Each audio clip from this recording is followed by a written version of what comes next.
Phenomenological architecture must first be separated by its similar subject, phenomenology. Conceived as a somewhat contemporary idea in architecture, phenomenology finds its roots in the field of philosophy. The subject, while being a practical study of its own, is used mainly as a tool, with a definition that means to study one's own mind by looking in at it.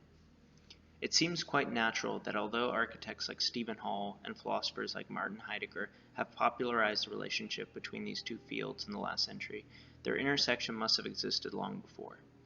The architect and phenomenologist Juhani Pallasmaa, in his essay, The Geometry of Feeling, theorizes on this, as well as what might be the essential phenomenological components of architecture. Pallasmaa states, the following types of experience may well be among the primary feelings produced by architecture. The house as a sign of culture in the landscape. The house as a projection of man and a point of reference in the landscape. Having a roof over your head. Being sheltered and shaded. Being in the room. A sense of security or isolation. Stepping into the house. Entering through the door. Crossing the boundary between exterior and interior. Expectation and fulfillment, sense of strangeness and familiarity. These symbols, however simplistic, represent a teleological relationship with what humans have come to identify as architecture. The Terra Amata hut in France, dated 400,000 BCE, is a reconstruction displaying what many see as an example of the primordial hut. Typically shown as one of the first identifiable structures of man, it can be seen as an incredibly simple and yet efficient home.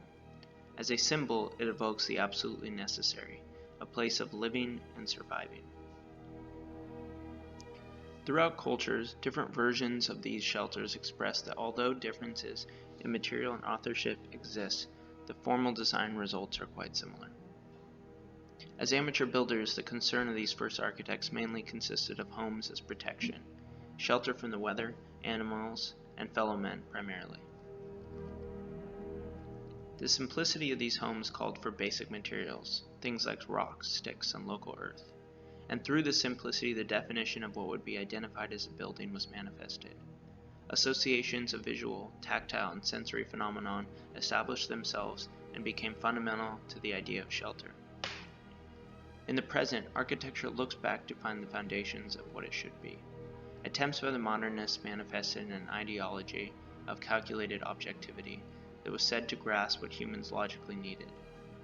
Its eventual failure led to a movement of relativity, called postmodernism, that attempted to make up for modernists' coldness with anything and everything of equal value. In the present time, phenomenology is one of many practices that tries to negotiate with the primordial needs of humans.